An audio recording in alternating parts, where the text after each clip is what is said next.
Airport, medical college আর budget নিয়ে জোর জমে উঠেছে আড্ডা। চলুন শুনে নি বাকি কথা। এই জেলায় একটা বড় মানুষের দীর্ঘদিনের দাবি ছিল, ডান বাম সবার দাবি একটা দিল্লির একটা ট্রেন। সেই ট্রেন কতটা কি হয়েছে? না, দিল্লির ট্রেন তো মানে 36 ঘন্টা পেয়ে গেছি আমরা। মানুষ আমরা ট্রেনে করে কলকাতায় যাব। এটা তো প্রিয়দার হাত ধরেই এসেছে। প্রিয়দার হাত ধরেই তো এসেছে। বাসুদেব আচার্যের হাত ধরে এসেছে। কে আচার মুখ আচার খেলো না, নাম শুনি আমরা।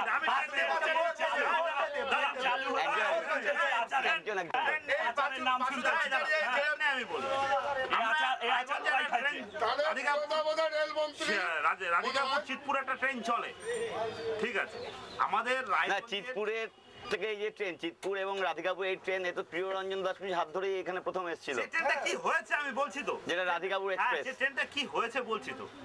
চিতপুর এমন একটা জায়গায় কলকাতার লোকেশনে, যে লোকেশন থেকে আমরা গিয়ে পৌঁছলে কোনো হোটেল, কোনো নিয়ার বাই কিচ্ছু নেই, কিন্তু প্রতিদিন মানুষ তো যাচ্ছে, বাধ্য হয়ে যাচ্ছে। না না, কলকাতায় কোথায় দরকার সেখানে কি ট্রেন যাবে? বাধ্য হয়ে যাচ্ছে। না, কিন্তু আমার বাড়ি না, কিন্তু আমার বাড়ি যদি হয় ব্যারাকপুরে ট্রেন থাকবে এমন কথা না। এয়ারপোর্ট না না, ওদের ঠিকানার মতো বাড়ি বাড়ি পৌঁছে দিবে। এখান থেকে ঠিকানার অটোর মতো দিল্লি ট্রেনটা তো হয়েছে, দিল্লি ট্রেন, দিল্লি ট্রেনের জন্য প্রয়োজন ছিল। এখন কি পরিস্থিতি আছে?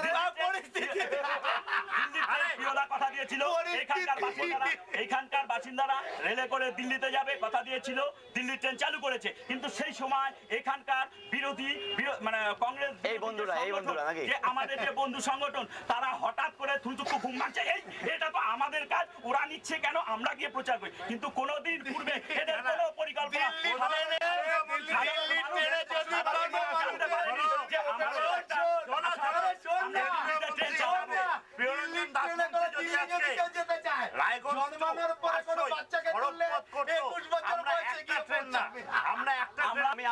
আমি এই প্রসঙ্গে আসছি।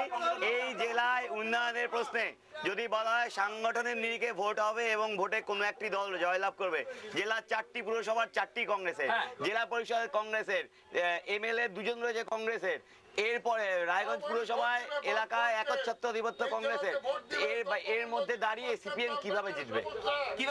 অঙ্কে জিতবে। এবার 52% ভোট, হ্যাঁ বাবাদা 52% বামফ্রন্ট পেয়েছে। শুধু তাই না, যেভাবে করে কড়া ভাবে ইলেকশন করানো হয়েছে বিভিন্ন কলেজগুলোতে, রেজাল্ট কি এসেছে? সব জায়গায় কলেজ ইলেকশন আর লোকসভা তো তফাৎ আছে। লোকসভা ইলেকশনে আমার প্রশ্ন, অঙ্কের গল্পটা হচ্ছে গ্রাম পঞ্চায়েতে যে ভোট হয়েছে, জেলা পরিষদের যে ভোট হয়েছে, যদি যেখানে ঘোষণা করে দিচ্ছিস জোট হয়নি, ওই অঙ্ক কেন ধরছিস? তাহলে যেটা হয়নি সেটার অঙ্ক যে বামফ্রন্টের হতো, যদি জোট হতো তাহলে কত পার্সেন্ট ভোট কেন বামফ্রন্ট ধরবো যখন ফ্রন্টই হয়নি? আরে তাহলে ওদের জোটটাকে আমরা কেন ধরবো? ওদের জোট এখন ধরছি না তো। ওদের জোটটাকে কেন ধরবো? ওরা বলছি, ওরা বলছে না তো। ওদের জোটটাকে কেন ধরবো? 52%। আমার প্রশ্নটা খুব স্বাভাবিক যে জেলার 4টে পুরসভা 4টি কংগ্রেসের, জেলার পঞ্চায়েত সমিতির 9টার মধ্যে 7টাই কংগ্রেসের, তারপরে দাঁড়িয়ে 2জন এমএলএ কংগ্রেসের, তাহলে সিপিএম এর ভোট কোথায় এই জেলায়? মূল যে ট্রেনটা এখন এই মুহূর্তে এখন শিল্প উন্নয়নের এখন যে শিল্প উন্নয়নের চার দোকানে মেশানো এসেছে আছে তো, সেটাতে বলা হচ্ছে। মেশামশাইকে বসতে দাও না। আজকে মেশামশাই আসুন না, বসুন না। বলছি যে আমাদের এই জেলায় 52% বামফ্রন্টের ভোট। এবার ব্যাপারটা কি, ট্রেন্ড কি আছে, কথা কি আছে, অঙ্ক কি আছে, যখনই বলছি ঠিক বামফ্রন্টের বিরূপ করে দিয়ে একটা প্রচারের প্রচেষ্টা। ধ্রুবদা, তোমার বাড়ি তো ওই হেমতাবাদে, যেটা কালিয়াগঞ্জ লোকসভা এতদিন বালুরঘাটে ছিল। এলাকার সমস্যা নিয়ে বালুরঘাটে যিনি সাংসদ, অর্থাৎ তোমাদের এলাকা যিনি সাংসদ রনেন বর্মন, তার উপস্থিতি কতটা দেখেছো গত 5 বছরে? আমি আজ পর্যন্ত রনেন বর্মনকে দেখি নাই। এই এলাকার লোক একটু শুনে নি, এলাকার বাসিন্দা। ভোট আসলে পরে মানে এটা একটা সাইড, উনি হয়তো এদিকে আসতেই পারতেন না, মানে বালুরঘাট কেন্দ্র বা দক্ষিণ দিনাজপুর নিয়ে ব্যস্ত থাকতেন। হ্যাঁ, ওদিকেই থাকতো। আমি আজ পর্যন্ত দেখিনি।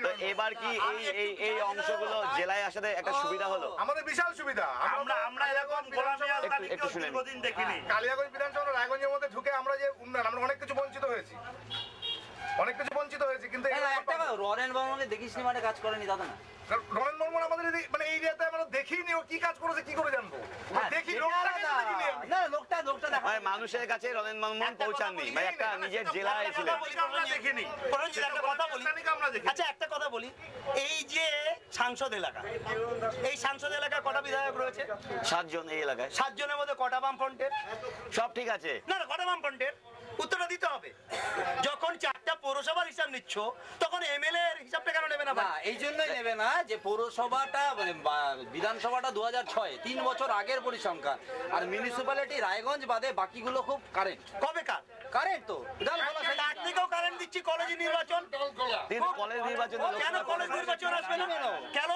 যারা শিল্প চায়, যারা শিল্পকে চাইছে তারা হচ্ছে এসএফআই, শিল্পর সঙ্গে কৃষিভিত্তিক। কিন্তু কংগ্রেস তো ওরা তো বলছে যে আমরা শিল্পও চাই কৃষিও চাই সব অবস্থা। ওরা বলছে, আবার মমতার সঙ্গে জড়াজড়ি করছে।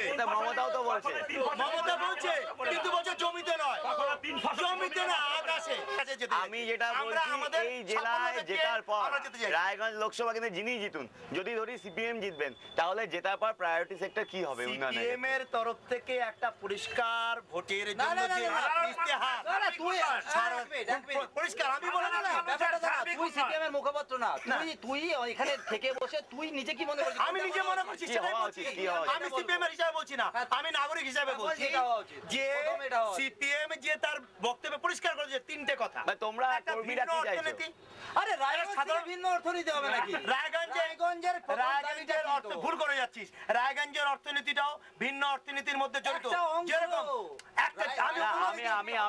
আমি এত তত্ত্ব কথা যেতে চাই না, আমি জানতে যাচ্ছি রায়গঞ্জ কেন্দ্রের সাংসদ জিতলে, যদি বীরেশ্বর লাহিড়ী জেতেন, সাধারণ কর্মী সমর্থকরা যারা তোমরা খাচ্ছ কি চাও? আমি সেটাই তো বলছি। আমি যেরকম আমি একটা 1, 2, 3 আমি যেরকম একটা বেসরকারি বীমা সংস্থায় কাজ করি, আমি চাইবো যে বীমা বিলটা যেন পাস না হয়।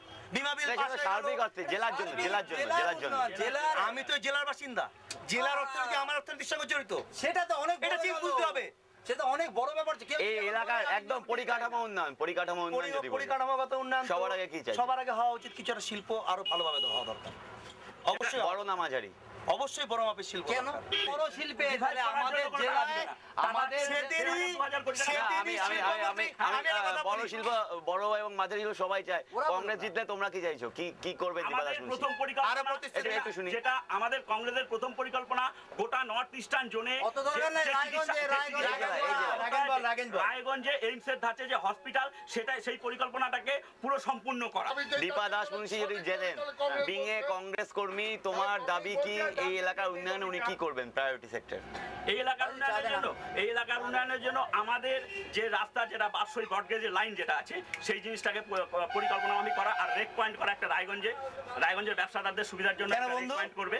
মেডিকেল কলেজ, ঠিক আছে, আর দূরদর্শন কেন্দ্র, পানিশালা, দূরদর্শন কেন্দ্র এবং বিমানবন্দরের কথা একটা বলা হয়েছে। দূরদর্শন এবং বিমানবন্দর, অটোমেটিক বিমানবন্দরের কাজ করতেই হবে। বিমানবন্দর না হলে এইমস হবে না, যার জন্য আমরা রায়গঞ্জবাসীরা জানি যে এইমসের কাছে হসপিটাল হতে গেলে বিমানবন্দর আমরা পাবোই এই এলাকায়। আমাদের সময় খুব সীমিত। এবার ভোটে কত ফলাফল, মানে কত ভোটের ব্যবধানে জয়ী হবে দীপা দাস বলে তোমরা আশা করছো? দীপা দাস মুন্সি 75 থেকে 1 লাখ ভোটে জিতবে। 75 থেকে 1 লাখ ভোটে, 75,000 থেকে।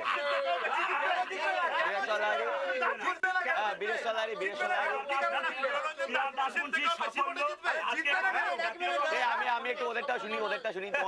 তোমরা কি মনে করছো কে জিতবে?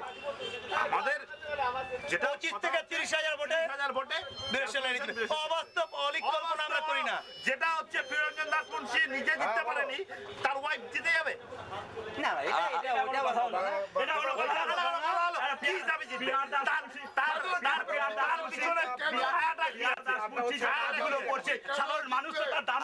আমরা শুনছি এই